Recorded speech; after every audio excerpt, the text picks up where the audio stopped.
Hello, on se retrouve aujourd'hui pour parler de Coup de foudre sur les pistes de Marion de Ré. Je vous le montre tout de suite. Oh, c'est à l'envers. Il est comme ça. C'est évidemment une suite de Coup de foudre en cuisine. Enfin, c'est la suite dans l'ordre de saga. Et on va retrouver Ivy, la petite sœur de Hazel, qui part en lune de miel après s'être fait plaquer la veille de son mariage. Oui, vous m'avez bien entendu.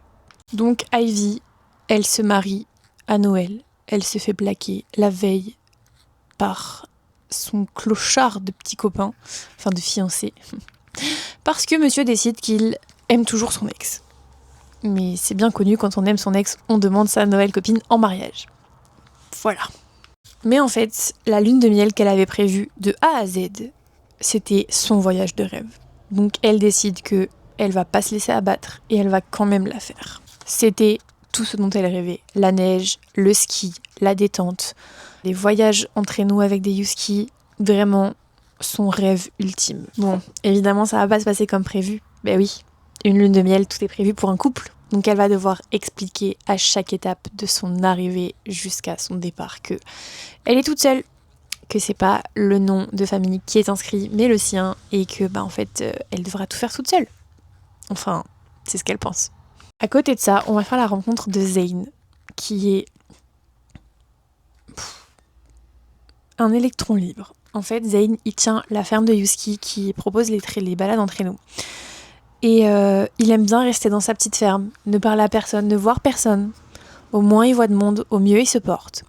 Sauf qu'en fait, Darwin, son grand frère, va avoir un petit accident et il pourra plus donner ses cours de ski. Donc il lui dit, j'ai essayé de mettre les cours sur d'autres personnes, sauf qu'il m'en reste un cours avec un couple qu'il a pour leur lune de miel et je peux pas les donner à quelqu'un d'autre, donc tu dois les faire. Il est pas enchanté, mais pour son frère il va le faire.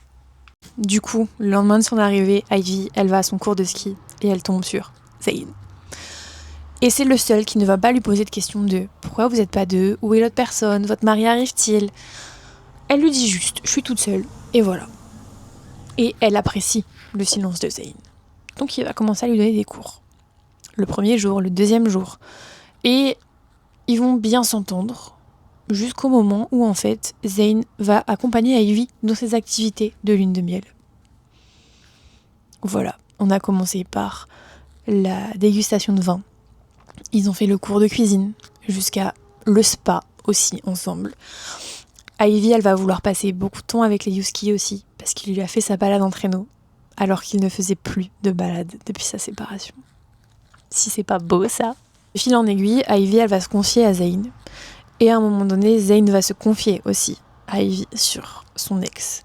Son ex qui est du coup parti parce qu'elle n'aimait pas la ville, elle n'aimait pas forcément non plus les chiens, et elle voulait vivre autre chose. Du coup, elle est repartie à Chicago. Voilà.